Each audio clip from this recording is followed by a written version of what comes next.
to have been asked to speak tonight about my son John and our family. Thank you. John was born on a sunny Tuesday afternoon in late September 2005. His eyes were icy blue and clear, and he had a thin shock of white hair on the top of his head. Rolls cascaded down his arms and legs. After months of being on bed rest and monitored at the high-risk clinic for growth restriction, an 8-pound, 1-ounce baby shocked everyone. We thought we were out of the woods. We were told not to worry about the odd shape of his head or his incessant cry. We fumbled with the car seat in the hospital room, pulled a tiny hat over his head, and drove him home the day after he was born. I wanted to be a mom more than anything else. At the time, I was a graduate student at the University of Cincinnati, and I was going to take a full 6 weeks maternity leave, and then return to school and teaching. I had it all figured out. I read all the books, took all the classes, and learned the detailed knots and maneuvers required to wear my baby so I could be a mom while pursuing my career goals.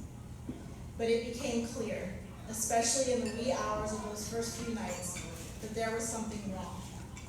John couldn't settle, he couldn't nurse, he didn't sleep, and the shape of his head didn't change like the doctor said it would. I took him to our pediatrician, and we were sent for an ultrasound of his head that morning. We received a call in the afternoon with the results. The soft plates of his newborn unfused skull, required to allow for the squeeze of childbirth, had slipped to below his ear on the left side, and on the right were overlapping each other and creating immense pressure. He was simultaneously experiencing pain from the pressure and completely exposed where the soft bones were missing. His frenulum, or soft spot, was bigger than any they'd seen. We were referred to a specialist, who referred us to other specialists, and at 1 week old, the calendar filled with appointments and tests.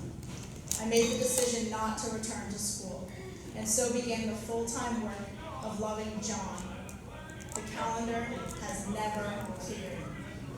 Before John came to Churchill, he had never finished a full day of school. I would be called to come and get him out of cupboards or from under tables at his public school.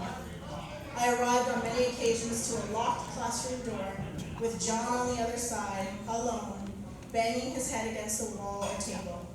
The classroom would be destroyed, tables and chairs overturned, books and supplies thrown everywhere. I made a desperate call to Pat in December of 2014, and he agreed to let John try and come to Churchill. Before Churchill, John had never made a friend. He took his recess after all the other kids took theirs and ran around the playground by himself, often in circles, while an EPA sat nearby and watched him. When my daughter, John's little sister, was very small, she used to sit quietly at a distance and watch John when he raged. When he would begin to calm down, in the therapeutic hold I'd been trained to do to keep him safe, she'd inch closer to us and breathe deeply, instinctively. Eventually, he would fall asleep as he matched her deep breaths, and I could release him. One day as I laid him down, she climbed into my lap to watch him sleep.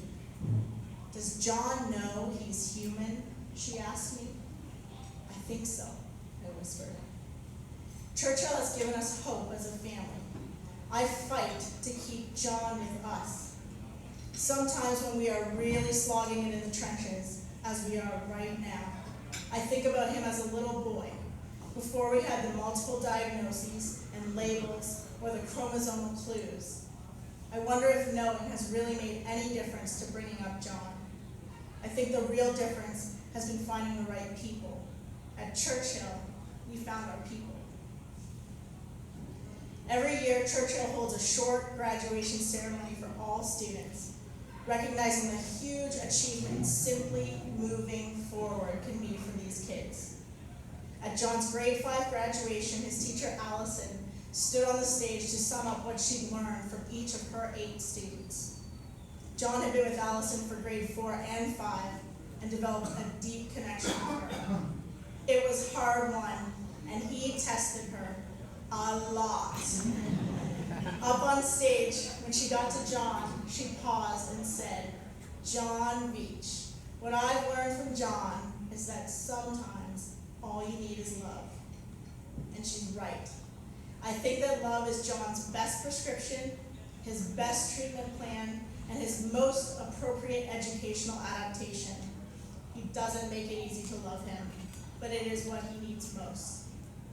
It's what we all need most. I don't know how our story will end, but I know that Churchill is a big part of making it this far. Today, John has 2 friends who knock on the door in the morning, hoping he's there to walk to school with them.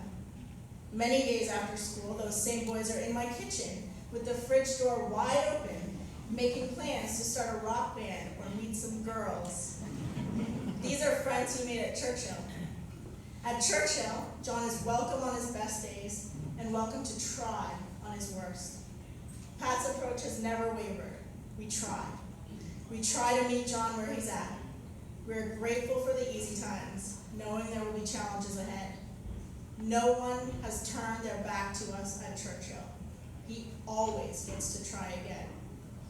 Do I think John knows he's human? He knows. Do I think he knows he's loved? He knows this too. And a big part of this is because of Churchill. Because sometimes all you need is love.